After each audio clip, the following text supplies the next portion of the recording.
बिस्मिल्लाहिर्रहमानिर्रहीम। अस्सलाम वालेकुम क्लास। आज का हमारा टॉपिक है माइक्रोस्कोप। हमने इसकी टाइप्स पढ़नी है और इसकी करैक्टरिस्टिक्स पढ़नी है। फर्स्ट है जी प्रिंसिपल। क्या माइक्रोस्कोप किसके प्रिंसिपल पे काम करता है? ठीक है, microscope is to get a magnified image in which structure may be resolve which could not be resolve with the help of an unaided eye. मतलब वो चीज़ें, वो ऑब्जेक्ट्स जिन्हें हम आम आँख से नहीं देख सकते हैं, हम उनको मैग्नीफाई करके या हम उनके इमेज को ज़्यादा बढ़ा के माइक्रोस्कोप से देख सकते हैं, क्योंकि माइक्रोस्कोप की अपनी मैग्नीफिकेशन पावर्स होती हैं। जब हम उसमें बारीक सी कोई चीज़ भी उस पर प्लेस करते हैं तो हमें वो बहुत, उसकी जो इमेज है बहुत बड़ी करके या उसको मैग्नीफाई करके हम कह सकते हैं हमें दिखाता है। ठीक है, magnification is the ratio of the size of an object seen under microscope to the actual size observed with the unaided eye. मतलब वही बात के जो एक ऑब्जेक्ट का एक्चुअल साइज़ होता है उससे बहुत बड़ा करके हमें दिखाता है। The total magnification power of microscope is calculated multiplying and magnifying power of the object lens by that of eyepiece. Resolving power क्या होती है? It is the ability to difference two close points or as separate. मतलब resolving power होती है उसका distance, मतलब जिस object को हम मैग्नीफाई कर रहे होते हैं या उसको माइक्रोस्कोप से हम एग्जामिन कर रहे होते हैं उसका डिस्टेंस कितना है। The resolving power of I human eye is 0.25 millimeter. The light microscope can separate dots that are 0.25 micrometer apart. ठीक है, मतलब वो आम आँख से भी ज़्यादा माइक्रोस्कोप के डिस्टेंस को फाइंड आउट कर सकता है। The electronic microscope can separate dots that are 0.5 nanometer apart. जो लाइट माइक्रोस्कोप होती है उसकी जो सेपरेशन होती है, उसकी रिजॉल्विंग पावर एक आम आँख जितनी होती है, लेकिन जो इलेक्ट्रॉन माइक्रोस्कोप है वो एक इमेज को 0.25 नैनोमीटर अपार्ट तक कर भी सेपरेट करके हमें दिखा सकता है। ठीक है, नेक्स्ट वन है limit of the resolution. It is the minimum distance between two points to identify them separately. It is calculated by equation. ये इक्वेशन आपने इसको अच्छे तरीके से पढ़ लेना है। इसकी रिजॉल्विंग पावर है, इस वेवलेंथ कितनी होती है लाइट की वो, और आगे उसको डिवाइड कर दिया उसको numerical apparatus of the objective lens के। ठीक है, वर्किंग डिस्टेंस के that is the distance between the object and the objective slide. जैसे हमने ये एक स्लाइड है, स्लाइड के ऊपर हमने इसको ऑब्जेक्ट को रखा है और उसका हमने वर्किंग डिस्टेंस देखना है कि कितना डिक्रीज़ या इंक्रीज़ हो रहा है मैग्नीफिकेशन पावर से। न्यूमेरिकल अपर्चर क्या है जी? The numerical aperture of a lens is the ratio of the diameter of the lens to its focal length. जो एक डायमीटर होता है, ठीक है, लेंस का डायमीटर, इसकी फोकल लेंथ कितनी है। ठीक है, numerical apparatus of a lens is an index of the resolution power. ठीक है, numerical apparatus can be decrease by decreasing the amount of the light that passes a lens.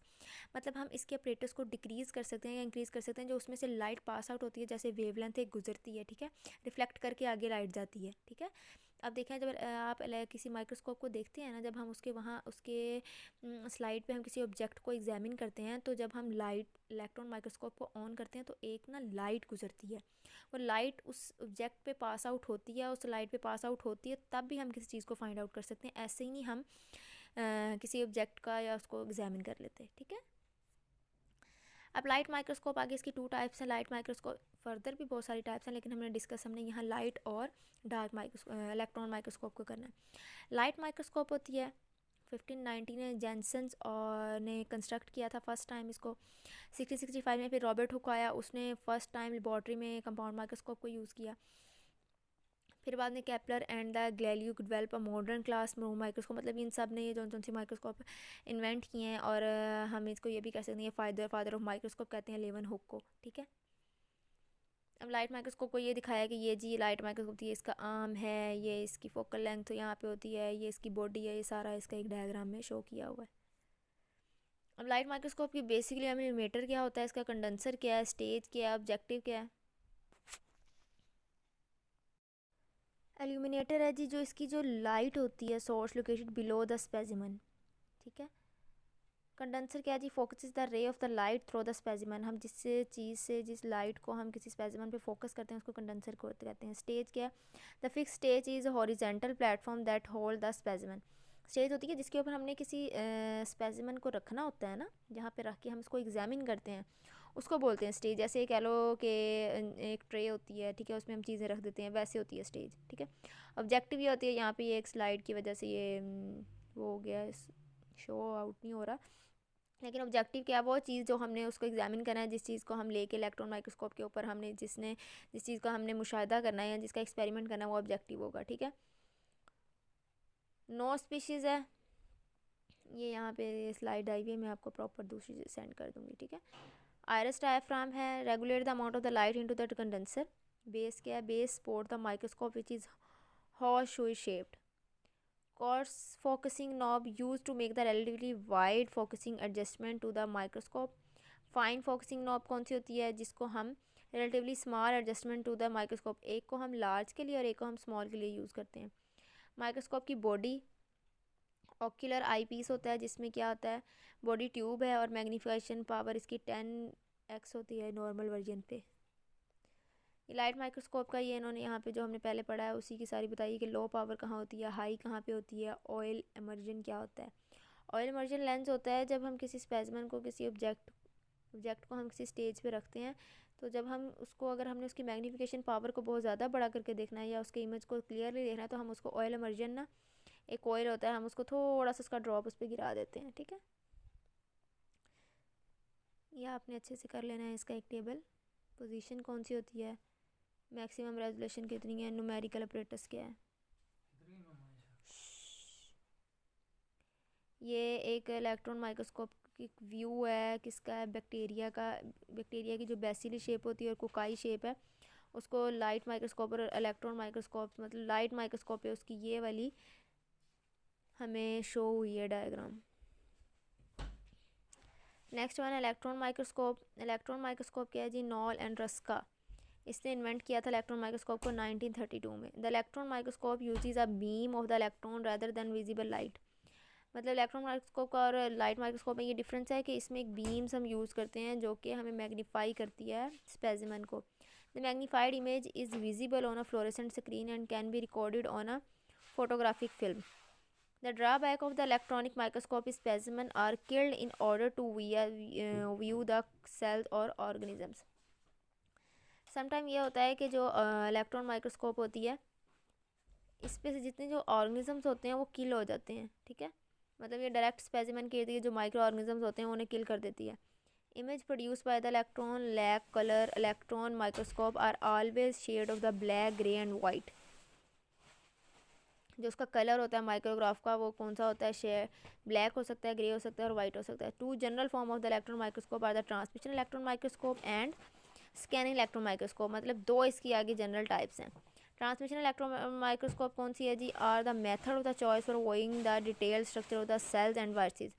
अब जो cell और structure, मतलब सेल का structure होता है, जो वायरस का स्ट्रक्चर होता है, ये हमें क्लियरली इमेज जिसका हमें नहीं नज़र आता, हम इसको बहुत ज़्यादा क्लियरली देखने के लिए हम ट्रांसमिशन इलेक्ट्रॉन माइक्रोस्कोप यूज़ करते हैं। This microscope produces its image by transmitting electron through the specimen. Because electron cannot readily penetrate thick preparation, the specimen must be sectioned into extremely thin slices, 20 to 100 nanometer thick, are stained or coated with metal that will increase the image contrast.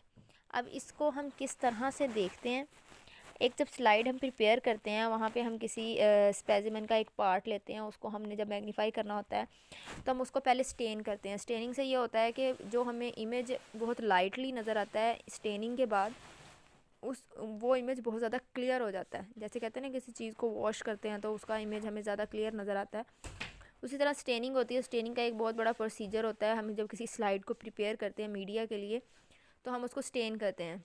वो further जब हम आगे पढ़ेंगे तो आपको उसका idea हो जाएगा।